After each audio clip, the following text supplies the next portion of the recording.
Good morning, everyone. Myself Dr. Ati Agarwal, and I'm assistant professor in Arihant College of Professional Education, Ratlam.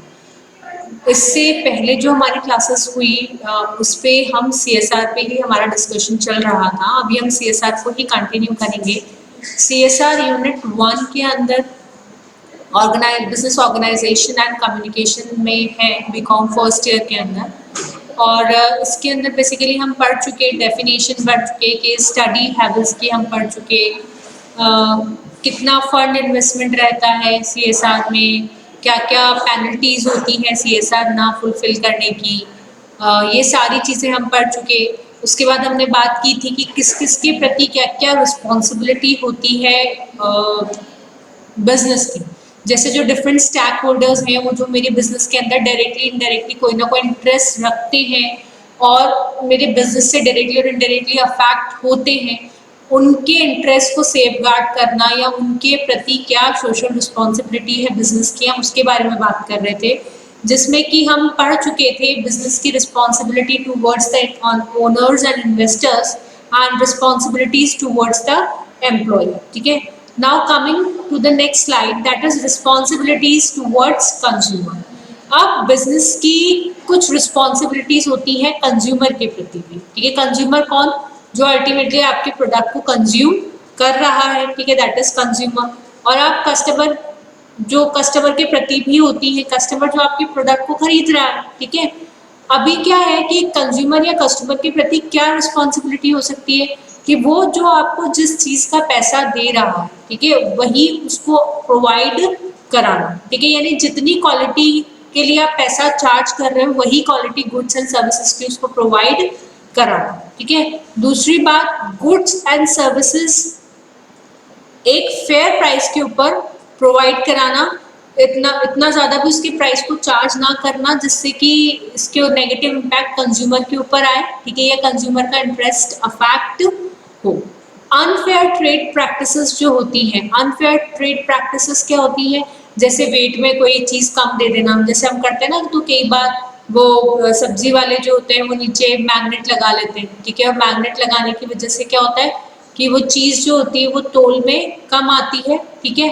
तो ये this is absolutely wrong. ठीक है. Defective packing होना goods की, ऐसी defective packing जिससे goods खराब हो जाएं, तो वो भी गलत है. जैसे आपकी कोई डेलिकेट चीज है, गुड है, जो कि टूट सकती है. ठीक है. उसकी प्रॉपर पैकिंग नहीं हुई है जिसकी वजह से वो टूट गई. ठीक है. तो आपने उसको खरीद लिया, वो टूट गई, तो ये अल्टीमेटली लॉस क्या है? कंज्यूमर का है. इससे ऑर्गेनाइजेशन की इमेज भी अफेक्ट होती है. तो हमको इस तरीके की एक्टिविटी नहीं करनी चाहिए. ठीक है. ब्लैक मार्केटिंग, यानी जो आप होते हैं ना कि हम उसको स्टॉक करके रख लेते हैं और स्टॉक करके रखने के बाद जैसे आप क्या करते हैं उसको महंगे प्राइस के ऊपर बेचते हैं. ठीक है. कम जो गलत क्वालिटी है, बेकार क्वालिटी, उसको ज्यादा प्राइस के ऊपर बेचना, मिलावट करना, अडल्ट्रेशन करना. ठीक है. अडल्ट्रेशन क्या होता है? जैसे लोग आप काफी सारा देखते हैं, जैसे नकली मावा मिलता है. ठीक है. या तेल के अंदर जो होता है मिलावट मिलती है, घी के अंदर, दालों के अंदर, चावल के अंदर. तो इस तरीके के अडल्ट्रेशन जो होते हैं वो नहीं होने चाहिए, क्योंकि आप उससे जो प्राइस ले रहे हो ना वो अच्छी क्वालिटी की ले रहे हो, तो आप अच्छी ही क्वालिटी उसको प्रोवाइड कराओ. ठीक है. उसके बाद जो उसको आपने आफ्टर सेल सर्विसेज प्रोवाइड करने का आपने उसको जो कमिटमेंट किया है, आपने जो उसको प्रॉमिस किया है, आपके साथ में उसका रिलेशन सिर्फ आपने गुड्स एंड सर्विसेज डिलीवर कर दी, वहीं तक उसका रिलेशन नहीं है आपके साथ में. आफ्टर सेल सर्विसेज उसको प्रोवाइड करना भी आपकी रिस्पॉन्सिबिलिटी है. आफ्टर सेल सर्विसेज क्या हो गई? जैसे कोई इलेक्ट्रिकल अप्लायंस खरीदा तो उसका डेमो देना है, तो डेमो देने आप अपने सेल्समैन को भेजिए, डेमोस्ट्रेटर को भेजिए जो वहां जाके डेमो दे. इंस्टॉलेशन सर्विसेज अगर आपको देनी है तो आप प्रॉपर इंस्टॉलेशन सर्विसेज दीजिए. तो these are the responsibilities of the business. ठीक है. किसी भी इस तरीके का कोई भी वल्गर, मिसलीडिंग, है ना, एडवर्टीजमेंट नहीं आना चाहिए टीवी पे. ठीक है. जो सोसाइटी को नेगेटिवली हार्म कर रहा हो. ठीक है. सोसाइटी की वैल्यूज को हार्म कर रहा हो, इस तरीके का कोई भी नेगेटिव, फॉल्स या मिसलीडिंग एडवर्टीजमेंट नहीं आना चाहिए. मिसलीडिंग मतलब कि आप कुछ ऐसा कमिट कर दो जो आप पूरा नहीं कर रहे हो अपने प्रोडक्ट के अंदर, लेकिन आपको उस कमिटमेंट को देखकर ही आपका कस्टमर वो प्रोडक्ट खरीद रहा है, तो मिसलीड हो रहा है. ठीक है. तो इस तरीके का कोई भी जो है एडवर्टीजमेंट टीवी के ऊपर नहीं आना चाहिए, ठीक है। Immediate redress of consumer grievances, redress का मतलब होता है निवारण करना, ठीक है। जितने भी कंप्लेंट्स आती है आप कंज्यूमर से, जो भी ग्रीवेंसेस आते हैं कंज्यूमर से, उनका प्रॉम्प्टली टाइमली सॉल्यूशन करना, this is the responsibility of the business, ठीक है। जैसे सपोज करिए कि आपसे उसने कोई आइटम खरीदा, वो आइटम जो होता है वो गारंटी वारंटी पीरियड के अंदर है, उसके अंदर कुछ रिपेयर आ गई, उसने आपको कंप्लेन की, तो आपको इमीडिएटली उस कंप्लेंट का रिस्पॉन्स करना चाहिए। ऐसा नहीं कि आप उसको कंप्लेंट तो उसने 4 दिन पहले की, आप उसको 4 दिन बाद, वो जब आपको 4-5 कॉल लगा रहा है तब आप उसको फिर सर्विसेज प्रोवाइड करा रहे हो, तो दिस इज एब्सोल्युटली रॉन्ग। इस तरीके की एक्टिविटी नहीं होनी चाहिए। हम भी जनरली ऐसे लोगों से फिर माल बाद में नहीं खरीदते, और हम क्या करते हैं कि 10 लोगों को और कम्युनिकेट करते हैं कि उससे मत खरीदना, ठीक है, मैंने खरीदा तो ये प्रॉब्लम्स आई थी। तो इस तरीके की एक्टिविटीज बिजनेस के अंदर नहीं होनी चाहिए। कभी भी सेल्समैन को किसी भी इस तरीके की एक्टिविटी के लिए प्रमोट नहीं करना चाहिए, इस तरीके की एक्टिविटी के लिए मोटिवेट नहीं करना चाहिए। वो जबरदस्ती प्रेशराइज करे कस्टमर्स को कि वो प्रोडक्ट खरीदे, या कोई गलत तरीका इस्तेमाल करे कस्टमर्स को प्रेशराइज करने के लिए कि वो प्रोडक्ट खरीदे। इस तरीके की कोई भी एक्टिविटी नहीं होनी चाहिए। These are the responsibilities of the business towards the consumer और कस्टमर। इसी तरीके से जो गवर्नमेंट होती है, गवर्नमेंट के प्रति भी बिजनेस की कुछ रिस्पॉन्सिबिलिटीज होती हैं। जैसे जो भी टैक्सेस हैं, उन सारे टैक्सेस का टाइमली पेमेंट करना, उसको टैक्सेस को बचाना नहीं है ना, उसका टाइमली पेमेंट करना। कॉर्पोरेशन गवर्नमेंट जितनी भी इकोनॉमिक या सोशल पॉलिसीज बनाती है, उन सारी पॉलिसीज का प्रॉपर इम्प्लीमेंटेशन करने में गवर्नमेंट की सहायता करना। गवर्नमेंट डिपार्टमेंट को जो इन्फॉर्मेशन चाहिए आपके यहाँ से, वो time to time government department को अवेलेबल करवाना। और जो करप्शन से बिल्कुल, किसी भी गवर्नमेंट एम्प्लॉय को करप्शन से दूर रखना। हम उन्हें ब्राइब वगैरह ऑफर ना करें। बीइंग अ बिजनेसमैन, आपको किसी को ब्राइब या कोई गिफ्ट, ऐसी चीज किसी भी गवर्नमेंट सर्वेंट को ऑफर नहीं करनी चाहिए, पब्लिक सर्वेंट को ऑफर नहीं करनी चाहिए। आपको कोई भी ऐसी एक्टिविटी नहीं करनी चाहिए जो कि करप्शन को बढ़ावा देती हो। किसी तरीके का पॉलिटिकल फेवर या पॉलिटिकल जो होता है सपोर्ट अपने सेल्फ इंटरेस्ट के लिए नहीं लेना चाहिए, अपने फेवर के लिए नहीं। जनरली ऑर्गेनाइजेशंस क्या करती है, जैसे आपने देखा होगा कि जब इलेक्शंस होते हैं तो पार्टी फंड बड़े बड़े बिजनेसमैन से रेस किया जाता है, और बाद में क्या होता है, जो पॉलिसीज होती है वो बिजनेसमैन क्या करते हैं, अपने इंटरेस्ट के लिए बनवाते हैं, ठीक है, अपने इंटरेस्ट के हिसाब से बनवाते हैं। तो दिस इज एब्सोल्युटली रॉन्ग। इस तरीके की कोई भी एक्टिविटी के अंदर एक बिजनेसमैन को इंडल्ज होना नहीं चाहिए, है ना। पॉलिसीज बनाना, उसका इम्प्लीमेंटेशन करना गवर्नमेंट का काम है। जो प्रोडक्ट की प्राइस आप कस्टमर से ले रहे हो, उस क्वालिटी का वो प्रोडक्ट कस्टमर को प्रोवाइड कराना, ये बिजनेस का काम है। तो दोनों को अपना अपना काम करना चाहिए, ठीक है। So these are the responsibilities of the business towards the state और गवर्नमेंट। उसके बाद कुछ रिस्पॉन्सिबिलिटीज जो होती है वो कम्युनिटी या जनरल पब्लिक के लिए भी होती है, जो मेरी कंज्यूमर भी नहीं है, गवर्नमेंट भी नहीं है, एम्प्लॉय भी नहीं, मतलब मेरा प्रोडक्ट भी नहीं खरीदती, मेरा काम भी नहीं करती, मुझे रॉ मटेरियल भी नहीं देती, मेरी कॉम्पिटिटर भी नहीं है, लेकिन फिर भी मेरा बिजनेस उनको अफेक्ट कर रहा है, ठीक है। तो इस तरीके के जो लोग होते हैं सोसाइटी में, वो जनरल पब्लिक है आपकी या कम्युनिटी है, उसके प्रति भी आपकी कुछ रिस्पॉन्सिबिलिटीज हैं। क्या रिस्पॉन्सिबिलिटीज हैं? एक तो रिस्पॉन्सिबिलिटी ये है कि उनको ज़्यादा से ज़्यादा एजुकेशन, मेडिकल फैसिलिटीज, ठीक है, इन सबको प्रमोट करना, है ना। तो this is the responsibility of the business.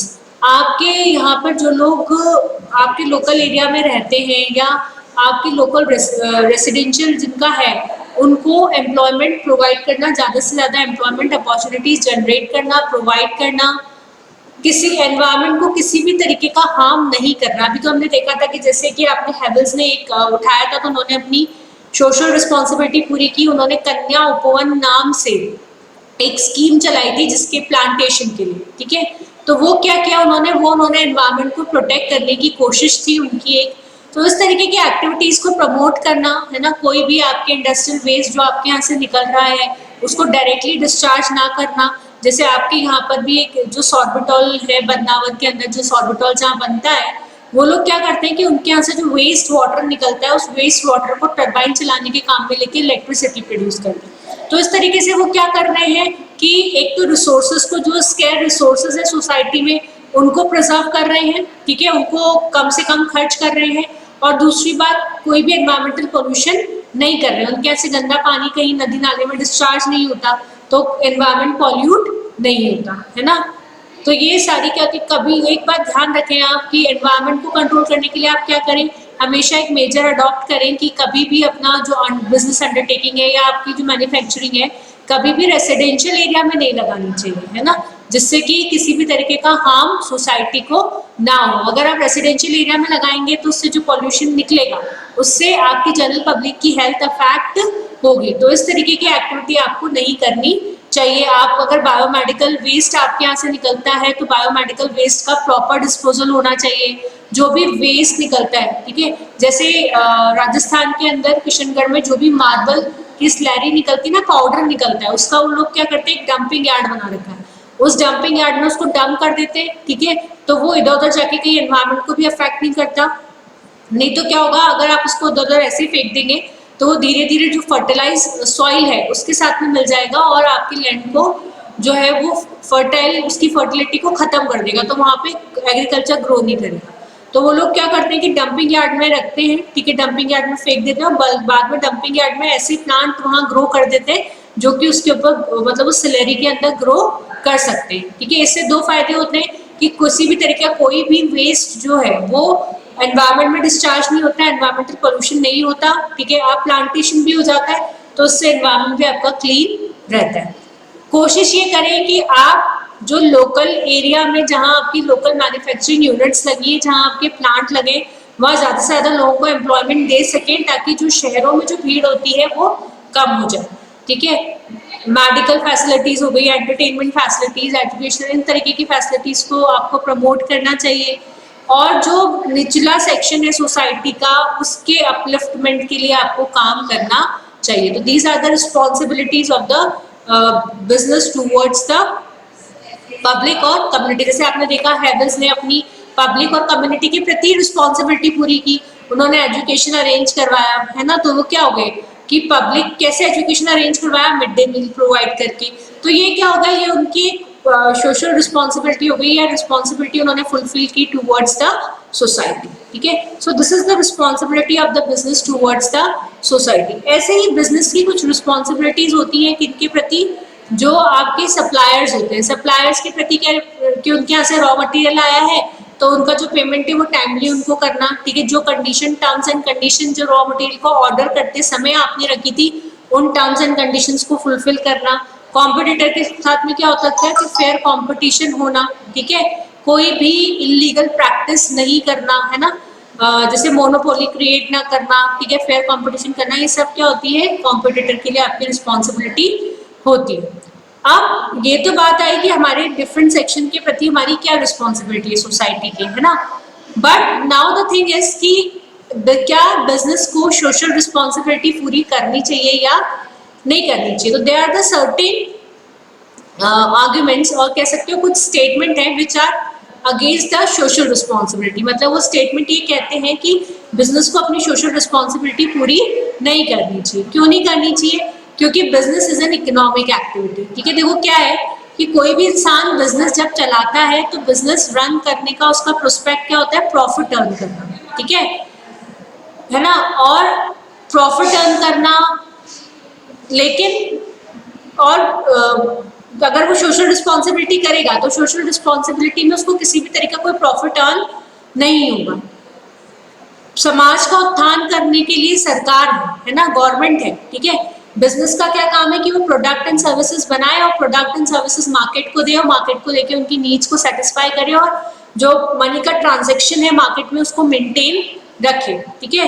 तो ये this is the economic activity of the business. और गवर्नमेंट का काम क्या है, गवर्नमेंट को चुना ही इसलिए गया है लोगों का ध्यान रखने के लिए, लोगों के सोसाइटी के वेलफेयर के लिए, तो गवर्नमेंट है ना, तो वो अपनी रिस्पॉन्सिबिलिटी को पूरा करे, है ना। कॉस्ट बेनिफिट एनालिसिस, ठीक है, कभी कभार क्या होता है कि जो आप सोशल रिस्पॉन्सिबिलिटी के अंदर पैसा लगाते हो उससे आपका कोई भी बेनिफिट नहीं होता, है ना, उस पर आपको कोई भी रिटर्न नहीं होता। Lack of skill and competency, जो आपके मैनेजर्स होते हैं क्योंकि वो मैनेजमेंट करने के लिए वो प्रोफेशनल्स हैं, ठीक है, उनको नहीं पता कि समाज सेवा किस तरीके से करनी है, किस तरीके से सोशल रिस्पॉन्सिबिलिटी को फुलफिल करना है। तो कई बार वो भी सोशल रिस्पॉन्सिबिलिटी को प्रॉपर तरीके से एग्जीक्यूट नहीं कर पाते। ठीक है, ट्रांसफर ऑफ सोशल कॉस्ट, आप जो भी पैसा सोशल रिस्पॉन्सिबिलिटी को पूरा करने में लगाते हो उसको आप कहाँ से लोगे? आप अपने प्राइस को बढ़ा दोगे, ठीक है, अपनी वेजेस को लो कर दोगे। अगर प्राइस बढ़ाओगे, वेजेस लो करोगे तो प्रॉफिट अपने आप ही क्या हो जाएगा? लो हो जाएगा। और अगर आप प्राइस बढ़ा रहे हो तो अल्टीमेटली इफेक्ट किस पे जा रहा है? कस्टमर के ऊपर जा रहा है। ठीक है, वेजेस लो कर रहे हो तो एम्प्लॉय के ऊपर जा रहा है, तो मतलब उन दोनों की तो सोशल रिस्पॉन्सिबिलिटी पूरी हो ही नहीं रही है ना। तो इसलिए क्या होता है कि सोशल रिस्पॉन्सिबिलिटी अगर आप करते हो तो सोशल कॉस्ट आती है, और वो सोशल कॉस्ट किस पे ट्रांसफर हो जाती है? कस्टमर पे या एम्प्लॉय पे, जिसकी वजह से प्रॉफिट भी क्या होने लग जाता है? कम होने लग जाता है। ठीक है, सब ऑप्टिमल यूटिलाइजेशन ऑफ रिसोर्सेज। अब आपके पास जो रिसोर्सेज है उनमें से कुछ रिसोर्सेज आपको सोशल रिस्पॉन्सिबिलिटी के लिए भी रखने पड़ते हैं, है ना। तो आपके पास ऑलरेडी रिसोर्सेज स्केयर है, ठीक है, उसका प्रॉपर यूटिलाइजेशन भी आप सोशल रिस्पॉन्सिबिलिटी, और आपको उसमें फिर कितना करना है? सोशल रिस्पॉन्सिबिलिटी में उन्हीं रिसोर्सेज को आपको सोशल रिस्पॉन्सिबिलिटी में भी इस्तेमाल करना है, तो फिर रिसोर्सेज का प्रॉपर यूटिलाइजेशन नहीं हो पाता, जिसकी वजह से बिजनेस सफर करता है। ठीक है, और जो छोटी ऑर्गेनाइजेशन है वो ज्यादा पैसा सोशल रिस्पॉन्सिबिलिटी को नहीं दे पाती। So these are the reason कि हमें क्यों सोशल रिस्पॉन्सिबिलिटी को फुलफिल नहीं करना चाहिए।